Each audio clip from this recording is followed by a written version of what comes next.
तुमच्याकडे जर two wheeler किंवा फोर व्हीलर असेल तर तुम्हाला 500 किंवा 1000 रुपये आता खर्च करणं अनिवार्य आहे, सक्तीचं आहे. का? कारण सांगतो. महाराष्ट्र शासन घेऊन येत आहे एक हायली सिक्युरिटी नंबर प्लेट.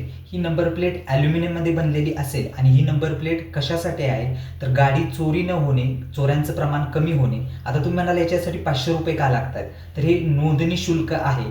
आणि या हायली सिक्युरिटी नंबर प्लेटमध्ये तुम्हाला मिळतंय काय तर HSRPच्या डाव्या कोपऱ्यात तुम्हाला क्रोमियम आधारित एक होलमार्क मिळेल. त्यासोबतच त्याच्या डाव्या कोपऱ्यात तुम्हाला एक युनिक आयडेंटिटी नंबर, जो युनिक असेल, ब्रँडेड असेल, 10 अंकी नंबर असेल, जो तुमचा पिन असेल. त्यासोबतच जो तुमचा रजिस्ट्रेशन नंबर आहे, रजिस्ट्रेशन नंबरच्या अंकामध्ये आणि अक्षरामध्ये एक हॉटस्पॉट फिल्म लावली जाईल. त्यासोबतच तुमचं जे रजिस्ट्रेशन आहे, रजिस्ट्रेशन सोबतच HSRP करणं आता बंधनकारक बनलेलं आहे. इतर राज्यात हे शुल्क खूप कमी आहे, पण महाराष्ट्रात हे 500 रुपये एवढं आहे.